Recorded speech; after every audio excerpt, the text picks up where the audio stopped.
Acteur de génie, apprenti de la méthode, Taxi Driver, Hit ou plus récemment The Irishman, il y a 1000 raisons de connaître Robert De Niro. Révolutionnant la manière d'aborder les rôles, de rentrer dans son personnage grâce à un travail acharné, Bobby de son surnom est devenu l'un des acteurs les plus connus de sa génération. Films de mafia, de gangsters, comédie, longs films en costume, jouant la plupart du temps des personnages dérangés, solitaires ou intrigants, il était une fois le digne successeur de Marlon Brando, il était une fois Robert De Niro.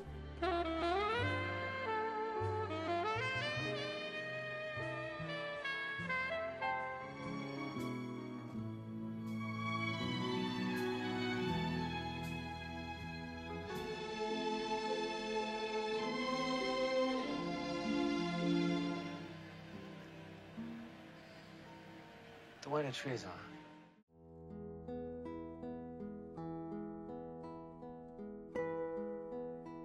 Robert De Niro est né le 17 août 1943 à Greenwich Village, mais a grandi à New York, à Little Italy. D'origine italienne et irlandaise, petit, il est surnommé Bobby ou Bobby Milk parce qu'il buvait beaucoup de lait et qu'il était très pâle.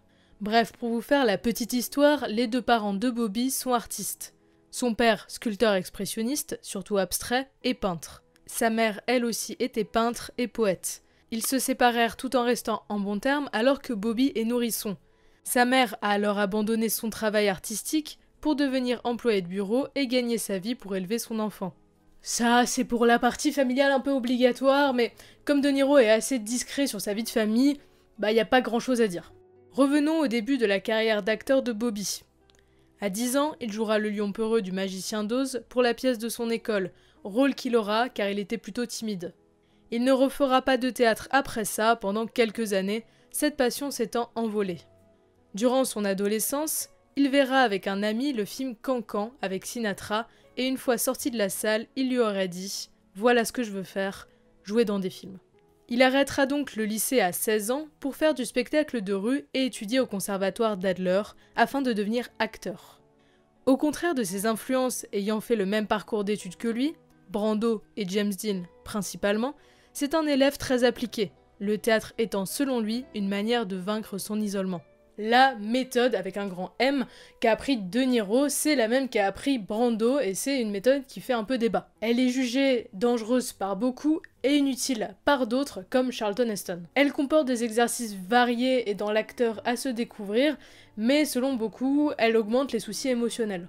Mais pour De Niro, ces soucis émotionnels ne sont jamais allés très loin. Son enfance avait déjà éveillé en lui de multiples émotions, mais il n'en a jamais parlé. Son père était assez dur, même si c'est lui qui lui aurait insufflé la passion du cinéma. Ses parents lui ayant inculqué le fait que l'art est au-dessus de toute chose. En réalité, il n'y a pas tant de choses à dire que ça sur la jeunesse de De Niro. Il n'a jamais été le voyou qu'on voit dans Mean Street, par exemple. Il était, comme décrit précédemment, un garçon assez timide, toujours un livre sous le bras, mais sa carrière n'est pas indigne d'intérêt à part ça.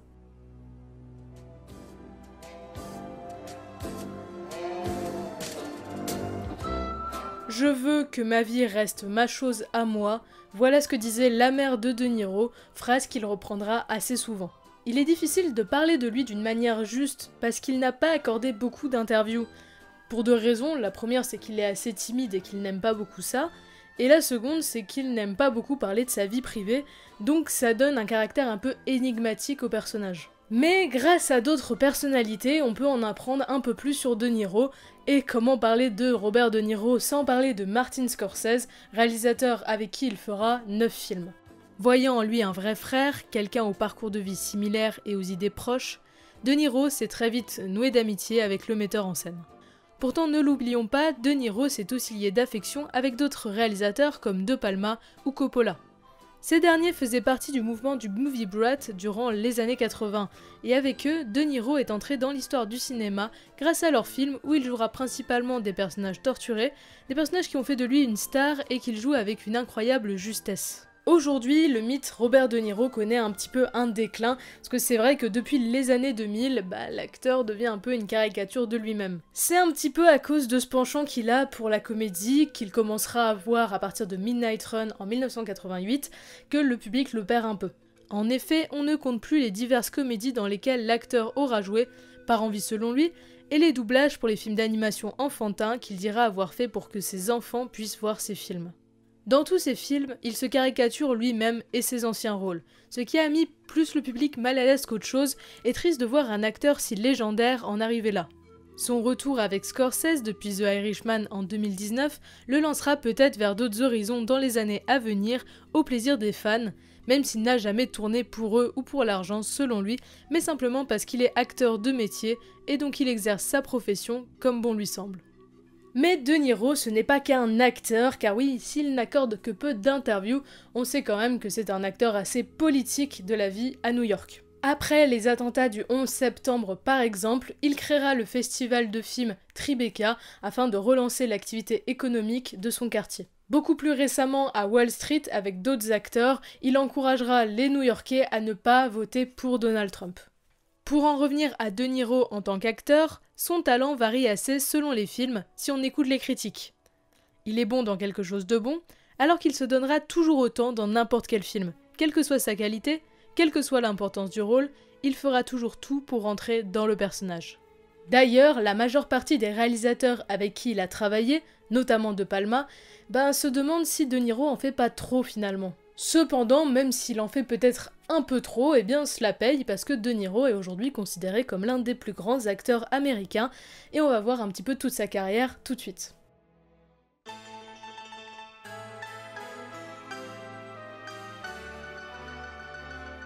À 19 ans, De Niro commence à courir tous les castings, apportant avec lui un book. Dedans, il y a plusieurs photos de lui, dont des photos en costume ou avec du maquillage. Il décroche comme ça un rôle dans un petit film d'un réalisateur inconnu au bataillon et qui se nomme Brian De Palma. Le film nommé The Wedding Party est une comédie influencée par la nouvelle vague, sans vraiment d'intrigue, où chaque acteur devait laisser libre cours à son imagination. De Palma expliquait que De Niro était au début vraiment timide. Il rata l'audition, mais étant revenu le voir pour lui demander s'il ne pouvait pas jouer quelque chose, il lui accorda un petit rôle payé 50 $. Le film fini, aucun distributeur ne voulait s'y risquer et il ne sortira que 2 ans plus tard, en 1969, et ne reçut pas de très bonnes critiques. De Niro fut donc à nouveau sans travail pendant quelques mois. Il fit la connaissance de Shelley Winters, qui le prit sous son aile à ses 20 ans. Elle le fit alors rentrer à l'Actors Studio comme auditeur libre, afin de pouvoir voir le travail des membres. Mais n'arrivant pas à faire décoller sa carrière, il fit beaucoup de théâtre, jouant dans des pièces telles que Cyrano de Bergerac. Il décrocha à cette époque 5 rôles dans la pièce Or gloire et séduction de Jackie Curtis, qui lui apportera un peu de reconnaissance. Il va ensuite partir en Europe, puis il fera pas mal de figurations, notamment dans 3 chambres à Manhattan de Marcel Carné. Mais ce n'est qu'en 1968 que De Niro obtint son vrai premier rôle dans Greetings, encore une fois de Brian De Palma. Dans ce film à petit budget, 43 000 $ précisément, 3 amis vont essayer de tout faire pour ne pas se faire engager dans l'armée pour partir au Vietnam. Le film rencontre un petit succès, mais c'est lorsqu'un an plus tard, De Palma réalise la suite de ce film, nommé Hi Mom, que l'attention se pose enfin sur l'acteur et le réalisateur qui étonne la critique. Les 2 films traitent plus ou moins de la même chose, mais c'est dans le deuxième que De Niro est vraiment remarqué. Déguisé en voyeur, il montre déjà cette capacité qu'il a à dépeindre parfaitement les individus dérangés.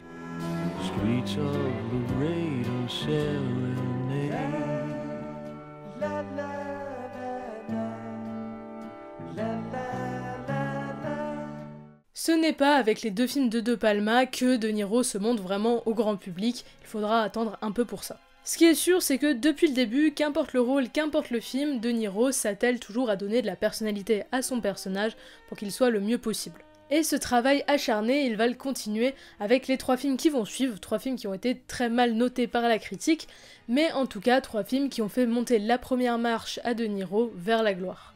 Tout d'abord, lorsque Roger Corman demande à Shelley Winters de tenir le rôle de la mère dans son film Bloody Mama, cette dernière n'accepte qu'à la condition que le réalisateur donne une chance à son protégé, Robert De Niro. Corman lui donnera donc le rôle d'un des 4 frères du film, le Junkie. De Niro, heureux de la nouvelle, va ainsi partir en Arkansas où sera tourné le film afin de s'imprégner de l'atmosphère du lieu et de l'accent local, ce qui impressionnera évidemment Corman. Plus encore, l'acteur perdra 15 kilos et ne se nourrira que d'eau, allant jusqu'à presque se mutiler pour ce simple rôle. Le film sort en 1970 et rencontre un petit succès, malgré le fait que le sexe et la violence un peu beaucoup présents dedans lui sont reprochés. Mais De Niro est présenté par les critiques comme un acteur à suivre. Il enchaînera après ça quelques pièces de théâtre, dont celle de Shelley Winters qui sera un échec, mais plus le temps passe, plus ses apparitions sur les planches diminuent, et ses propositions de rôle aussi. Notons quand même 3 films, 3 échecs, 3 navets selon la critique, dans lequel a joué De Niro l'année suivante. Les 2 premiers traitent de la drogue, et De Niro y a un petit rôle, ce sont respectivement Jennifer on My Mind et Born to Win. Le 3e, lui, plus notable, mais le plus mauvais selon De Niro, sera The Gang That Couldn't Shoot, racontant l'histoire d'un gang dans Little Italy, ce qui ravira notre acteur. Notons qu'au début, le rôle devait aller à Al Pacino, qui refusera pour jouer dans Le Parrain. De Niro, malgré un petit rôle, partit en Italie encore une fois pour devenir le personnage, prouvant donc bien que malgré l'importance du rôle, Bobby se donne toujours à chaque fois à fond sans faire de hiérarchie. Mais malgré tout ça, le film est un échec. Pire que ça, il sera dénoncé comme raciste par la communauté italo-américaine. Donc à ce moment-là, De Niro se dit que finalement il ne sera jamais célèbre, mais en tout cas il pourra vivre aisément avec le métier d'acteur vu que c'est sa passion. Mais l'avenir en verra autrement car nous le savons bien, Bobby était pas vraiment fait pour rester dans l'ombre. En effet, en 1971, un couple de producteurs, les Rosenfield, cherchent un acteur pour jouer dans leur film Le Dernier Match, un film qui met en scène 2 joueurs de baseball. De Niro auditionnera alors 7 fois pour le rôle de Pearson et lutte au final. Ayant enfin son premier vrai rôle, on s'y attend, il apprend à jouer du baseball, demande que les scènes soient retournées plusieurs fois, etc. Finalement, le tournage s'achève début 72, le film sort en 73 et rencontre un petit succès. Les médias à partir de là vont commencer à s'intéresser à lui. De Niro va répondre à quelques questions, en évitant le plus possible de parler de sa vie privée. Il accède donc à un peu de reconnaissance, et son prochain film ne va faire que confirmer cela. Oui, évidemment, comment parler de Robert De Niro sans parler de Martin Scorsese? Et bien voilà, la partie tant attendue.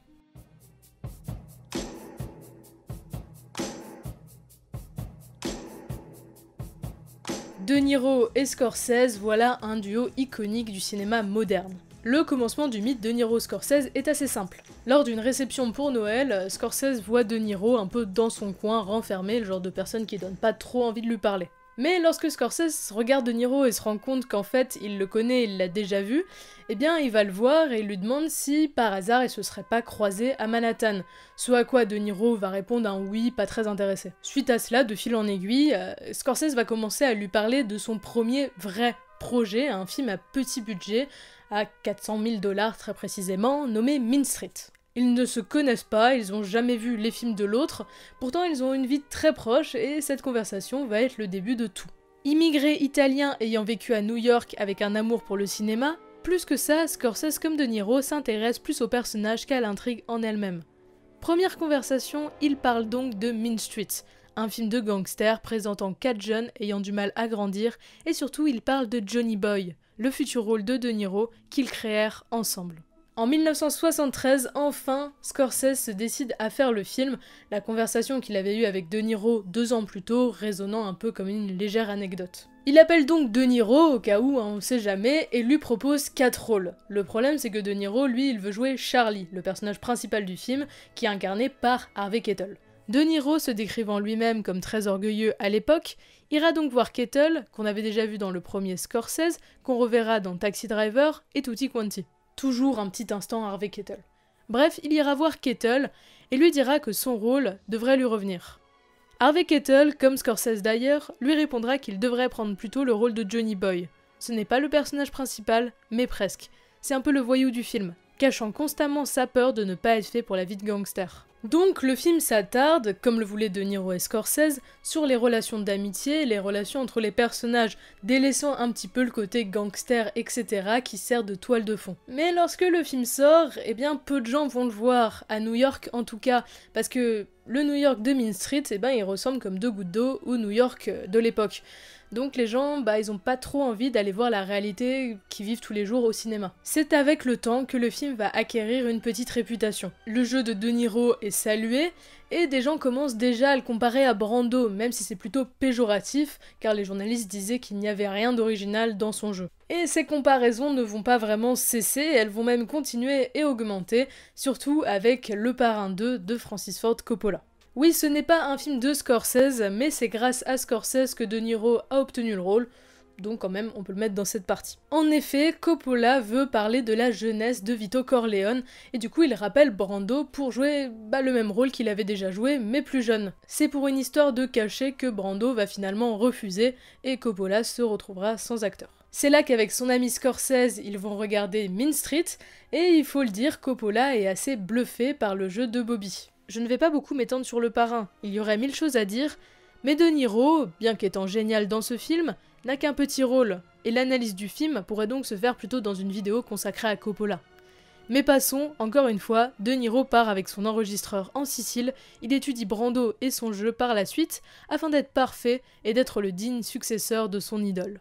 Il obtint pour ce rôle l'Oscar du meilleur second rôle, mais il n'ira pas le chercher comme Brando.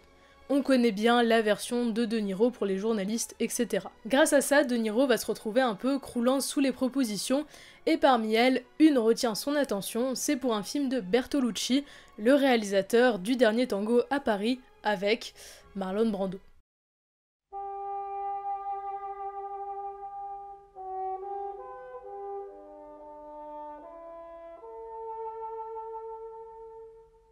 Donc, nommé 1900 au Novecento, rien à voir avec le livre, la pièce de théâtre, tout ça, non, là on va parler histoire. En 1900, en Italie, 2 enfants naissent le même jour, l'un est fils de paysan et l'autre est fils de propriétaire. Et donc, vous l'aurez compris, le sujet principal, c'est la lutte des classes. Ce film est tourné à Rome, en Italie. Comme compère, De Niro a cette fois le droit à notre star nationale, Gérard Depardieu, avec qui il s'entendra à merveille. Les deux auraient discuté durant des heures sur le tournage, se trouvant plein de points communs.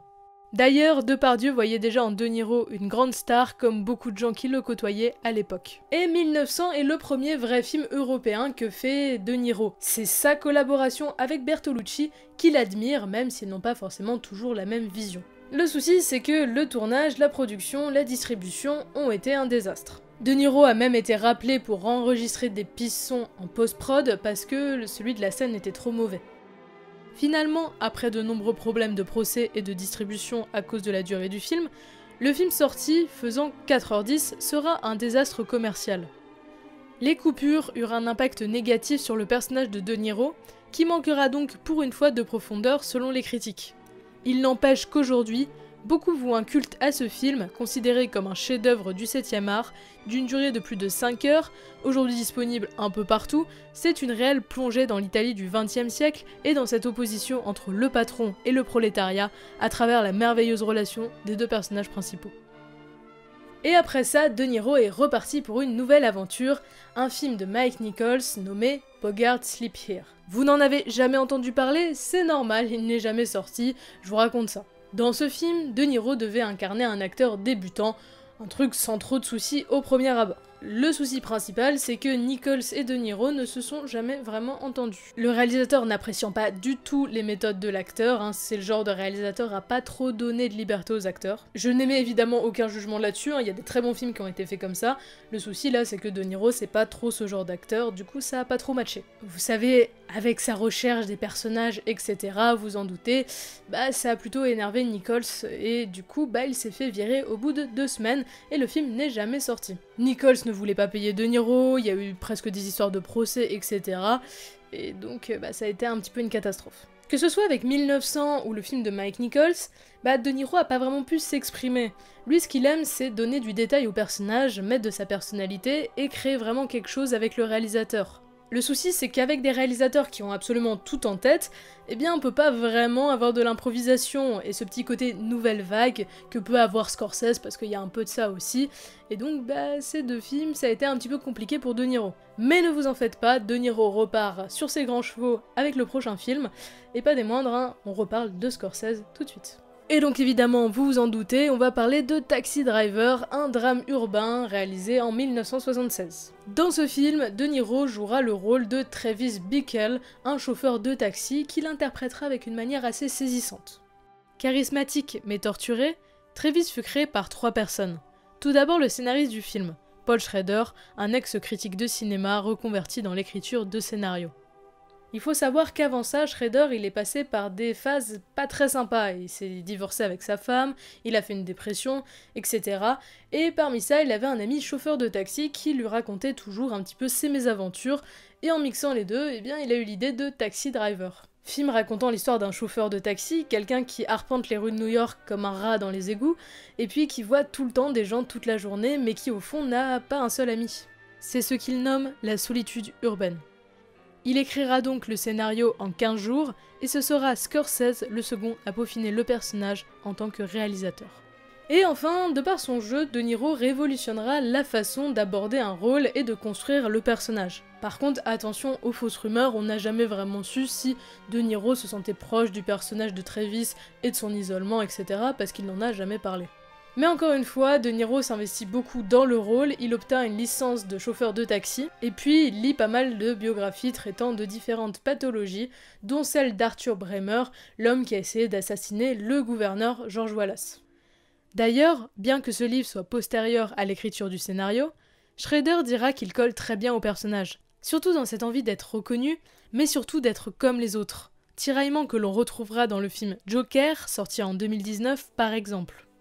Mais plus que ça, De Niro essaiera tellement de mettre sa touche au personnage, eh bien qu'il changera la vision du cinéma qu'avait Jodie Foster, qui était dans le cinéma bien avant lui. Dans une interview, elle dira que lors des répétitions, De Niro, avec elle, au bout de la 3e répétition, commençait à improviser et lui demandait de le suivre.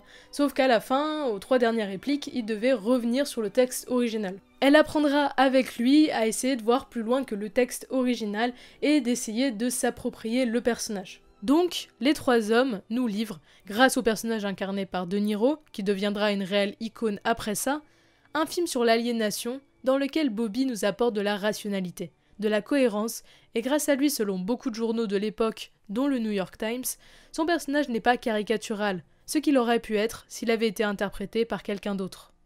De Niro ne le montre pas, mais il a complètement compris le personnage, qu'il ira jusqu'à comparer à un crabe. Car oui, dans une interview, il dira que ce n'est pas Travis qui ne marche pas droit, mais c'est qu'il marche sur le côté, car comme un crabe, il est fait pour être ainsi, et non pour marcher comme le reste du monde.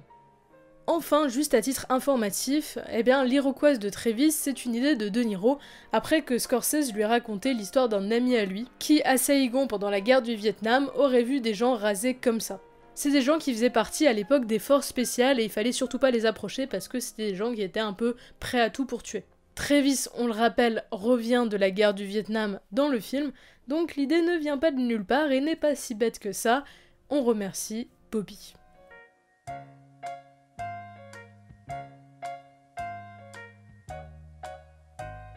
Après tout ça, c'est la gloire pour De Niro. Est-il un acteur exceptionnel ou pas? C'est la question que tout le monde se pose. Alors que les studios l'appellent de toutes parts, eh bien De Niro lui veut rester à New York. New York c'est sa ville et Hollywood il veut pas y aller. Il veut vivre dans l'anonymat, il n'aime pas vraiment les foules, les paparazzis, etc. Mais l'offre d'un réalisateur en particulier va le faire changer d'avis et va le forcer à séjourner dans la ville de La La Land. Et ce film, eh ben, c'est Le Dernier Nabab. Film réalisé par Elia Kazan, dont on doit Un tramway nommé Désir avec Marlon Brando, comment bien continuer la comparaison entre les deux acteurs, adapté d'un roman de F. Scott Fitzgerald, De Niro incarne dedans un jeune patron de studio hollywoodien. C'est Kazan lui-même qui l'avait choisi pour le rôle, sur une intuition, car il était un jeune acteur moderne. Le film parlant de l'ancien Hollywood, Kazan voulait avoir des acteurs représentatifs de cette période, avec Tony Curtis ou Robert Mitchum, et d'autres du nouvel Hollywood, avec De Niro et Nicholson, entre autres. Pour De Niro, cette opportunité était vraiment exceptionnelle, car Elia Kazan est pour tous les gens qui apprennent la méthode, un grand maître, et pour tous ceux qui sortent de l'acteur studio. Le problème, c'est que le producteur, Sam Spiegel, à qui on doit Laurence d'Arabie ou Le Pont de la Rivière Kwai, eh bien, voyait pas du tout en De Niro quelqu'un de classe et un patron de studio, alors que Kazan, lui, voyait en De Niro quelqu'un qui avait un sérieux assez rare. C'est vrai qu'encore une fois, De Niro étonnait tout le monde à répéter le dimanche, à rester tout le temps avec Kazan pour construire son personnage. Il avait perdu 20 kilos en un mois en plus. Mais Spiegel se disputait constamment avec Kazan pour le virer. Il faut dire que ce n'était pas vraiment gratuit. Le réalisateur lui-même avouera qu'il a eu beaucoup de mal à transformer le gamin du Bronx en mania hollywoodien, je cite. Et le film finit et aucun acteur ayant joué dans le film arrivait à le juger. Puis Paramount, qui est pas très sûr du film, fait une séance de projection, et là il invite David Lean, le réalisateur de entre autres Lawrence d'Arabie et Le Pont de la Rivière Kwai, j'ai l'impression de répéter les choses 45 000 fois, et le réalisateur suit son producteur dans son idée, De Niro il a pas de classe quoi. Et la sortie du film va appuyer tous ses doutes, pas de gros succès. Ainsi, encore aujourd'hui, beaucoup débattent sur le choix de Niro pour le rôle. Ou peut-être que la faute était ailleurs, quoi qu'il en soit, ce film signe la fin de la carrière du maître de Niro, Elia Kazan, qui a continué à croire en lui bien des années après. Et il continue en même temps à réfléchir avec Scorsese à leur projet, et en plus, au niveau vie privée, De Niro va avoir un enfant avec sa compagne de l'époque, Diane Abbott, avec qui il se mariera en 1976, on s'en doute bien, dans le plus grand des secrets. Mais le privé est une chose et De Niro retourne bien vite au travail pour tourner New York, New York, sa 3e collaboration avec Scorsese. Et là est le piège, oui je parle de la période hollywoodienne de Niro et je parle d'un film qui s'appelle New York, New York. Un film qui se déroule à New York, avec un réal comme Martin Scorsese qui adore New York, ce qui donnera un film tourné entièrement en studio à Hollywood. On nous ment constamment. Dans ce film, De Niro joue un musicien de jazz durant les années 40, accompagné de l'actrice et chanteuse Liza Minnelli. Oui, le film est une comédie musicale, un drame romantique sur une fille qui essaye de devenir célèbre et un fan de jazz. Tiens, c'est bizarre, vous voyez, moi je pensais que La La Land c'était Damien Chazelle. Bon, trêve de plaisanterie, De Niro, on commence à le connaître, a appris à jouer du saxophone. George Holt, son professeur de saxo, commença à l'appeler le marmonneur, car il ne riait et plaisantait jamais, posant 10 000 questions par jour. Il était comparable à un robot et son professeur disait qu'il avait rarement rencontré quelqu'un d'aussi peu drôle. Bon, ensuite le tournage fut un bazar assez immense. Chacun y mettait du sien, ce qui énerva les producteurs et les studios qui condamnèrent le film même avant sa sortie. Et encore une fois, ce film ne fut pas du tout un succès, alors que Scorsese y croyait vraiment et voyait en ce film un renouveau. Le problème principal, selon les critiques de l'époque, c'est que le film était un poil trop compliqué. Faut dire que le film durait juste 4h30 au départ.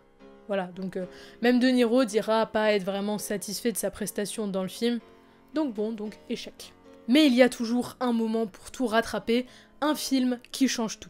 Alors que le nouvel Hollywood touche à sa fin, De Niro va jouer dans un des films représentatifs de cette période assez révolutionnaire dans l'histoire du cinéma. Évidemment, ce film, il s'appelle Voyage au bout de l'enfer.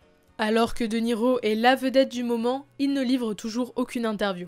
Il allait prendre un an de repos après New York, New York pour s'occuper de sa famille, lorsqu'il fut appelé pour jouer le rôle principal de Voyage au bout de l'enfer. Il faut savoir qu'à l'époque, De Niro, il avait une peur, c'était de s'enlicer dans le métier d'acteur et de devenir un acteur hollywoodien avec sa villa, etc., ce qu'il voulait pas du tout. Pour lui, ce film, c'était l'occasion de sortir de Los Angeles. Réalisé par Michael Cimino, Voyage au bout de l'enfer est un film traitant principalement de l'impact qu'a pu avoir la guerre du Vietnam sur les civils, alors qu'aucun film n'avait jamais osé parler de cette guerre avant ça.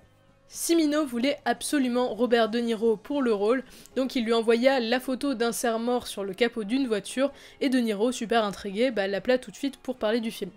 Dès lors, De Niro se lança dans la construction du film. Comme avec Scorsese, il créait avec Cimino l'univers du film, cherchant des lieux de tournage, des idées, et surtout, il voulait rendre ce film vrai. Et il est vrai qu'encore aujourd'hui, dans le cinéma, il y a une scène qui est assez éprouvante mentalement et physiquement, que ce soit pour le spectateur, que ce soit pour les acteurs à l'époque, c'est la scène de la roulette russe dans Voyage au bout de l'enfer. Bon, pour ceux qui ne savent pas et qui n'ont pas vu le film, je vous conseille de voir le film quand même. C'est une scène où Christopher Walken et Robert De Niro jouent à la roulette russe, donc avec un pistolet, évidemment pas chargé sur le tournage, mais dans le film chargé. Et en fait, il se trouve que sur le tournage, les acteurs, dès qu'ils appuyaient sur la détente et qu'il était censé avoir un coup, il y avait vraiment un coup qui sortait. Donc en fait, ça leur faisait vraiment mal. Pas autant qu'une balle, mais pas mal quand même. Du coup, il fallait vraiment capter leur réaction, et c'est ce qui est fait. Et ça a été très éprouvant pour les acteurs, a priori. Et finalement, c'est ce qui résume une des plus grandes réussites hollywoodiennes portée par un De Niro au sommet de son art. On pourrait dire qu'il est resté des semaines dans ce village, qu'il a fait lui-même les cascades en hélicoptère, mais il y a des films où parfois l'éclat réside dans un visionnage avec une attention sans faille. Voyage au bout de l'enfer en fait partie. C'est un film qui ne se raconte pas, c'est un film qui se vit. Il y a des moments où mon amour pour certains films me fait aller un peu trop loin, il est vrai. mais regardez ce film. Évidemment, la presse de l'époque me contredit, hein, mais bon, quel grand film a eu un bon succès à sa sortie? Beaucoup, mais passons. Mais en réalité, à sa sortie, les propos sont un peu nuancés. Il y a certains qui disent que c'est l'un des meilleurs films qui existent, et d'autres qui disent que c'est un film totalement manichéen. Mais plus le temps passe, eh bien plus les critiques deviennent négatives. Le film manichéen, film raciste, film qui dit des idées politiques mauvaises, etc. Mais Cimino insiste, son film n'est pas du tout politique ou engagé. C'est juste un film qui montre les effets de la guerre sur des gens assez lambda. Enfin, le film lança une petite mode sur les films sur la guerre du Vietnam, Platoon, Rambo, etc.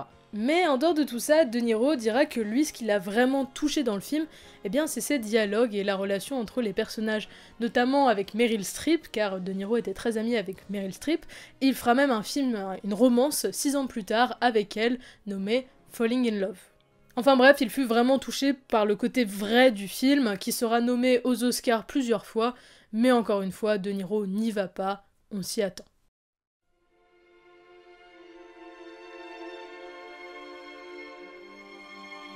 Fin 70, Scorsese est au plus bas après un flop, un début de divorce et des problèmes de santé. L'idée de Raging Bull, c'est une idée qu'avaient déjà eu De Niro et Scorsese bien avant, mais tous ces événements avaient un petit peu retardé le commencement du projet. Ce n'est que lorsque Scorsese finit à l'hôpital que De Niro, au sommet de sa gloire, vient le voir et lui dit qu'il faut qu'il fasse le film. C'est De Niro lui-même qui souhaitait faire le film, s'étant intéressé au projet depuis qu'il a lu une biographie sur le boxeur Jake LaMotta, surnommé le taureau du Bronx. Un personnage complexe mais surtout un sacré connard qui a fini en prison après sa carrière de boxeur. LaMotta est un Américain d'origine italienne ayant grandi dans le Bronx et qui s'est fait connaître dans les années 40-50 pour sa férocité sur le ring et pour être violent dans sa vie privée. Le film, biopic d'ailleurs, montre donc le boxeur au sommet de sa gloire puis sa déchéance. Ce n'est pas tant un film sur la boxe que ça. Les deux scénaristes seront Schrader et Martin, les scénaristes respectivement de Taxi Driver et de Mean Street. Et Schrader, lui, veut s'intéresser à l'obsession sexuelle de LaMotta plus qu'à la boxe en elle-même. Le scénario fut réécrit par De Niro et Scorsese, mais c'est l'idée qu'ils garderont. Il faut savoir que le duo avait beaucoup discuté de l'image des couples à l'époque, que ce soit en vrai ou dans les films.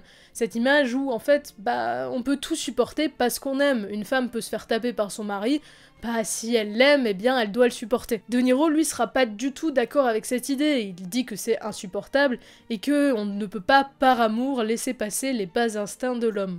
C'est d'ailleurs une chose sur laquelle a beaucoup réfléchi Scorsese durant sa carrière, et surtout sur les bas instincts de l'homme. On peut facilement faire le rapprochement avec le court-métrage du réalisateur, nommé The Big Shave, où un homme se rase jusqu'au sang, sans se rendre compte qu'il se mutile. L'attitude de LaMotta est similaire. Pour Martin Scorsese, les hommes ne cessent de se faire du mal, et c'est ce qui les caractérise. Cette capacité à s'autodétruire sans s'en rendre compte. Le souci que pose ce film, eh bien, c'est comment montrer un LaMotta vieillissant. Il faut savoir quelle époque les transformations physiques d'acteurs, il n'y avait pas encore The Irishman, les effets numériques et tout. Non, en fait, tout se faisait avec du maquillage et des prothèses. Lorsque Michael Powell, une sorte de mentor pour Scorsese, lui-même ayant fait ce genre de transformation dans Colonel Blimp, raconte audio son expérience, De Niro n'est pas convaincu. Il décide donc de lui-même prendre des kilos pour le rôle. Et depuis, eh bien, beaucoup d'acteurs jouent au yo-yo avec leur poids pour des rôles. On peut citer notamment le plus connu, Christian Bale.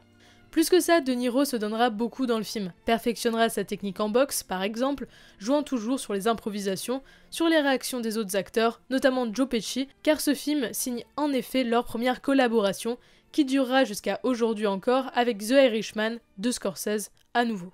Et d'un côté, ce film que De Niro veut réaliste, eh bien, de par son jeu et d'autres choses, est un poil onirique.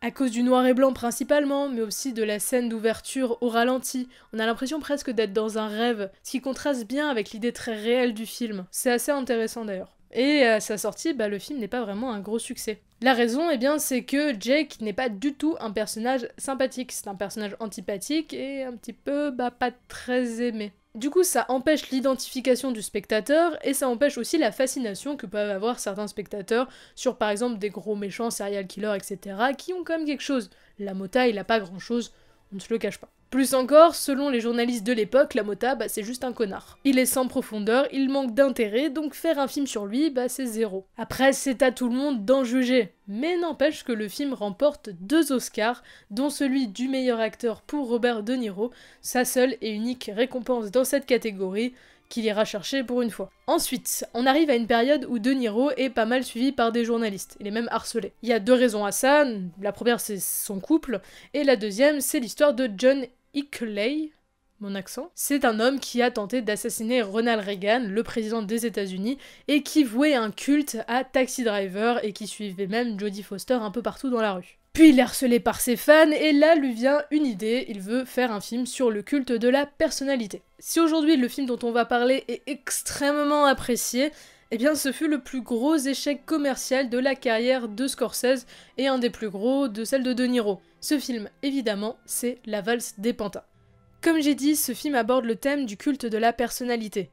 Il fut écrit par Paul Zimmerman, un critique de cinéma, et n'a jamais emballé Scorsese. Pour lui, le récit est trop linéaire. C'est De Niro qui insiste encore une fois pour le film. Le film raconte l'histoire de Rupert Pupkins, un chasseur d'autographes cherchant à tout prix à joindre son idole, incarné par Jerry Lewis, afin de lui aussi se lancer dans la comédie. Enfin, en plus de montrer à De Niro et au monde qu'il peut faire des rôles comiques, ce qu'il va de plus en plus faire à partir de là, ce film cherche à montrer que personne n'est innocent. Il pose la question du but de la célébrité. Ainsi, Scorsese posera la question « Au final, Rupert devient célèbre. Mais dans quel but ?» Évidemment, ce film a plus dérangé qu'autre chose. Empreint d'une grande animosité, plusieurs scènes tentent de mettre le spectateur mal à l'aise, justement dans la relation entre Rupert et son idole. Le personnage de De Niro est assez détestable, provoquant, imbu de lui-même, et presque caricatural, comme souvent dans les rôles de De Niro. Et à cause de tout ça, ce film connut un énorme échec commercial, rapportant à peine 1 million de dollars, alors qu'ils en avaient dépensé 19. Et en plus de ça, il marquera la fin du duo Scorsese-De Niro pour au moins 10 ans. La raison, Scorsese l'évoquera mi-90, c'était pas du tout à cause de De Niro, c'était un brillant acteur, sauf que La Valse des Pantins, Raging Bull, etc. ce sont des films que voulait faire De Niro, et pas lui. Lorsque Scorsese voulait réaliser un petit peu ses propres projets après ça, et qu'il voulut faire La Dernière Tentation du Christ, et qu'il avait proposé même le rôle à De Niro se voyait pas vraiment en Jésus, donc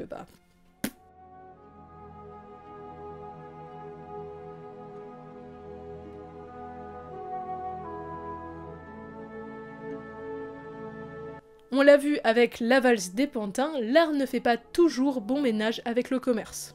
De tous les films présentés dans cette vidéo, s'il y en a bien un qui en est la preuve, c'est Il était une fois en Amérique. Le dernier film de Sergio Leone, une masterpiece de 3h50, rien que ça, dans lequel Sergio Leone et De Niro se sont donné corps et âme, mais vous vous y attendez, ce fut un désastre, un charcutage, un échec commercial, on en parle tout de suite. Racontant la vie de Noodles et de sa bande, des enfants juifs du Bronx volant pour survivre, qui se retrouveront adultes dans la contrebande d'alcool durant la Prohibition. C'est l'amitié et les trahisons de 4 garçons que dépeint ce film grandiose sous musique d'Ennio Morricone. De Niro fut mis dans le projet alors qu'il était encore occupé avec le futur succès, ironie, La Valse des Pantins, et une fois fini, il put rejoindre directement Leone pour commencer à tourner. Achevé en 1984, avec un Leone et un De Niro toujours plus perfectionnistes, et donc le budget augmentant, il y a eu la première séance de projection avec quelques invités, et ce fut un triomphe. Mais les studios mirent leur grain de sel pour 3 raisons principalement. Premièrement, le film était trop long. Deuxièmement, les scènes de viol, etc., c'était pas tip-top. Et troisièmement, une partie de la communauté juive, dont le gouvernement israélien, dénoncèrent ce film comme raciste. Résultat, charcutage du film, bien trop réduit, perdant tout son sens. Leone évidemment fut horrifié de voir son film aussi dénaturé. De Niro, lui, ne comprenait pas. À Cannes, lors de la projection, une femme s'écria qu'elle se sentait honteuse d'avoir vu un film pareil. De Niro resta de marbre, sortit de la salle et arrêta d'assister aux séances de promotion du film. Finalement, le film fut un énorme échec, bien que sorti dans sa version intégrale en France. Et De Niro et Leone en furent terriblement affectés, surtout Leone, c'est vrai qu'après 10 ans de travail, c'est un peu rude. Mais il faut savoir qu'aujourd'hui le film est considéré comme l'un des plus beaux films du 7e art, une des plus belles prestations de Niro, un film touchant, exceptionnel, etc. etc. Milchan, le producteur de La Valse des Pantins et d'Il était une fois en Amérique, il en avait toujours pas marre de Niro, on sait pas trop pourquoi, et du coup il l'a encore ramené dans un de ses films. C'est ainsi qu'il l'enverra voir Terry Gilliam pour jouer dans son prochain film, Brazil. Parce qu'en fait il fallait au moins une vedette américaine au grand désarroi du réalisateur. Film d'anticipation dans lequel De Niro a un vraiment tout petit rôle, bien qu'important, hein. Le film fut un échec aux États-Unis mais eut une petite réputation en Europe en tout cas. Ensuite, De Niro enchaîna quelques titres plus ou moins connus du grand public. Tout d'abord Mission, dont le scénario avait attiré Bobby, un film en costume sur l'esclavagisme, entre autres, où notre acteur favori partage l'affiche avec le grand Jeremy Irons, avec qui il a du mal à collaborer, vu leurs méthodes différentes. Finalement, le film remporta la Palme d'Or et un Oscar, mais avec plusieurs millions de pertes. De Niro connut encore un échec, un petit peu injustifié quand on voit les prix et les nominations du film.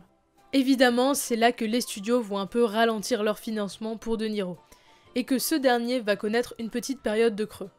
On a bien eu ensuite Angel Heart d'Alan Parker, un thriller fantastique qui se solda à nouveau sur un échec. Je vais pas dire que c'est la plus grande injustice du XXe siècle, mais bon, c'est un film à découvrir. Après le film, De Niro fut un peu proche de la dépression au vu du manque de projets intéressants, et du coup il se remit au théâtre. Après quelques succès qui le rassura dans sa carrière, il reçut la proposition qui allait le relancer aux yeux du public, et cette proposition, elle vient de Brian De Palma. Automne 1985, obsédé, De Niro ne fait que se préparer pour un rôle que lui a offert De Palma, celui d'Al Capone dans Les Incorruptibles. Film que le réalisateur décrivit comme le film de sa carrière. Alors que le producteur est désolé de voir que De Niro sera leur Al Capone, pensant qu'il n'a rien du personnage, De Niro lui prouve qu'il a bien tort. En 5 semaines, l'acteur prit 12 kilos pour le rôle et se mit dans la peau du personnage en travaillant son accent napolitain et sa connaissance sur le bandit. Du cigare à la coiffure, tout était Al Capone chez De Niro durant le tournage. Donc il n'y a pas grand chose à en dire en réalité.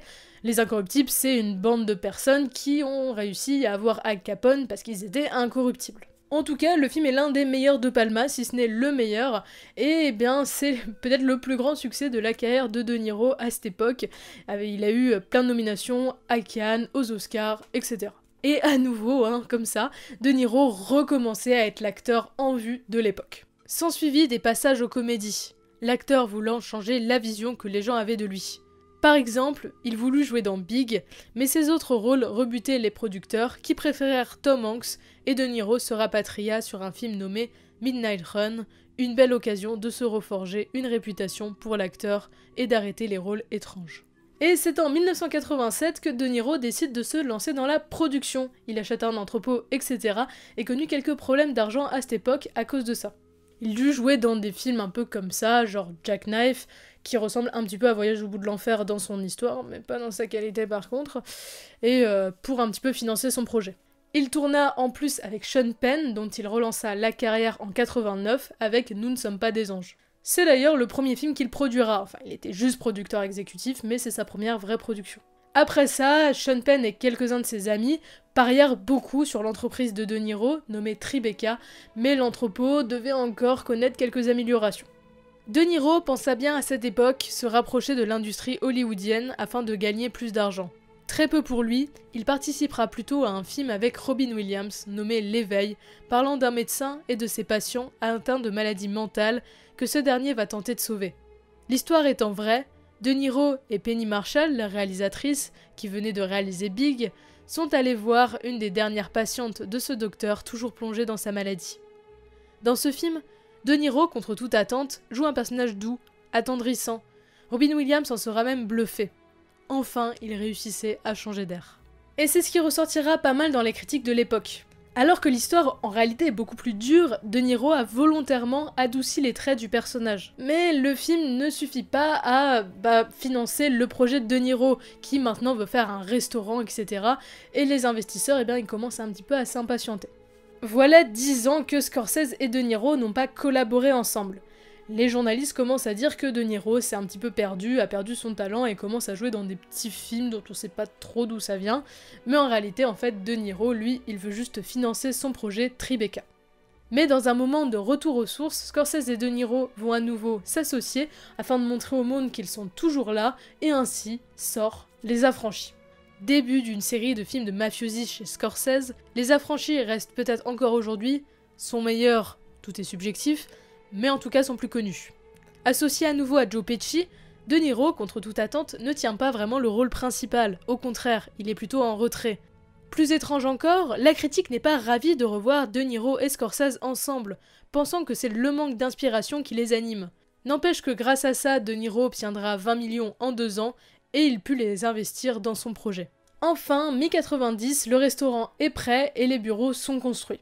D'ailleurs, l'une des premières entreprises à s'installer là, ce n'est autre que Miramax. Oui, Weinstein, Tarantino, tout ça. Mais bon, Tarantino, à l'époque où Miramax s'est installé là, n'avait pas commencé encore à travailler avec eux. Pas vraiment en tout cas. Plus tard, lorsque Spielberg décide de réaliser le remake des Nerfs à vif, un film des années 60 avec Robert Mitchum, racontant l'histoire d'un ancien prisonnier voulant se venger de son avocat l'ayant envoyé en prison, De Niro se lie donc avec le réalisateur pour incarner le rôle de l'antagoniste. Problème, alors que le tournage commence, Spielberg abandonne le projet pour faire entre autres Hook avec Robin Williams. Sans compter qu'il va commencer à réaliser la liste de Schindler à la même époque, ce qui lui demandera pas mal de temps. Et c'est Martin Scorsese qu'on engagera pour finir le film. Tout était déjà ficelé, le film sorti et fut l'une des pires collaborations Scorsese-De Niro, avec des scènes invraisemblables et du surplus partout, qui donnera néanmoins le jour à l'un des meilleurs épisodes des Simpsons. De Niro a donc créé son centre du cinéma, Tribeca, sa société de production, et il continue de temps en temps à jouer dans des films. Mais les nouveautés ne cessent pas. En 1992, il décide de réaliser un film qui dédiera à son père mort durant le tournage. Le nom du film, Il était une fois dans le Bronx. Il fait passer des auditions et en même temps il se prépare pour jouer dans le film Blessure secrète, le fameux film dans lequel De Niro partage l'écran avec DiCaprio enfant. Ceci étant, les films de De Niro sont de moins en moins bons. L'auteur du Parrain, Mario Puzo, dira que De Niro ne sait finalement jouer qu'un seul rôle, et que donc il ne peut pas être légitimement comparé à Brando. C'est vrai que début 90, les gens perdent un peu leur amour pour De Niro, qui selon eux joue toujours la même chose. Les critiques, eux, retournent leur veste, l'acteur est mort et c'est ainsi. Alors du coup, De Niro va commencer, par obligation, à donner des interviews pour promouvoir ses films. Revenons au film qu'il a réalisé, Il était une fois dans le Bronx, qu'il n'a pas écrit, notons-le, et qui parle encore de mafieux. Niveau réalisation, De Niro est comme quand il doit jouer, perfectionniste et jamais satisfait. À cause de ça, le film demande plus d'argent et de temps. Finalement, après avoir demandé son avis à Scorsese, De Niro présente son film dans plusieurs festivals et se fait acclamer. Suite à ça, De Niro sera appelé par Branagh et Coppola pour jouer dans le film Frankenstein. Faut savoir qu'à la base c'était Depardieu qui avait le rôle, mais il a refusé car il pensait ne pas pouvoir faire mieux que les acteurs précédents. Alors que ce film se veut être une version plus psychologique, abordant la relation père-fils et ne se voulant pas être un simple film d'horreur, le public ne le comprend pas. Alors que De Niro est au summum de sa transformation physique, on dit malheureusement de lui qu'il est assez effrayant et le film est mal vu. Et c'est ainsi que De Niro effectua un retour aux sources durant les années 90 qui marcha assez bien. Tarantino l'emploiera par exemple dans son film Jackie Brown. Il continuera avec Scorsese dans Casino et il jouera avec son compère Al Pacino dans Hit de Michael Mann. 3 films étant des plutôt gros succès à leur échelle. De ces films, chacun retient son préféré. Hit étant la plus grande surprise aux yeux du public, l'affrontement entre Pacino et De Niro devenu dès lors mythique.